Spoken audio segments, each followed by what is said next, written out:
Hey there, friends, and welcome back to another 3-Minute Thoughts. My name is Derek, and in the next 3 minutes, we're going to take a look at John chapter 11. In this chapter, we're going to see two different things. We're going to see the climax of Jesus' public ministry and what I think is a pivot point, a turning point that goes directly to the cross. It's that final and most dramatic of the 7 signs that we find in John's gospel, but it's designed to show that Jesus is the resurrection and the life, really foreshadowing the cross and the empty grave. Jesus holds power over death itself. Even though he's demonstrated power over other things up until now, this one is the biggest. John chapter 11, verses 1 to 16 are all about the raising of Lazarus' brother. So Lazarus, Mary's brother, rather. So Lazarus is sick, right? Mary and Martha's brother. And they send word saying that Lord, he whom you love is ill.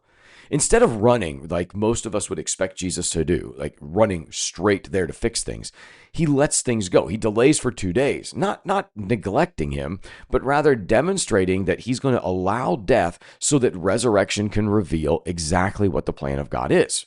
We will die one day, but one day when we die, we have the resurrection promised to us, just like Lazarus. When Jesus finally decides to go, the disciples protest. They know that returning to Judea means danger for them, since the Jews recently tried to stone Jesus and all. Thomas, often remembered for his doubt, shows courageous loyalty, however. He says, "Let us go, that we may die with him."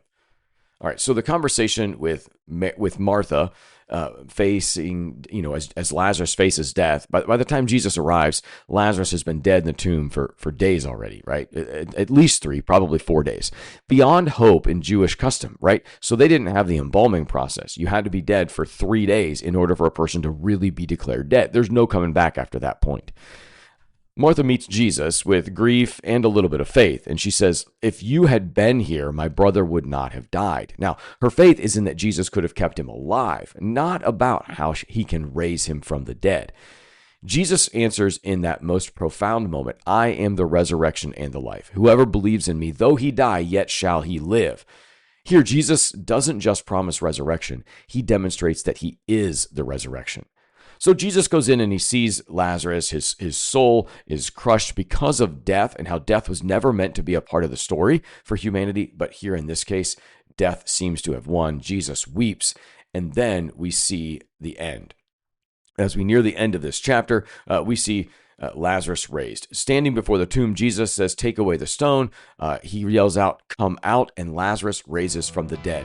This miracle provokes 2 reactions. Many believe, but others report it to the Pharisees and they think it's a problem. Who would think resurrection is a problem? That's a question for another time. Be well, friends.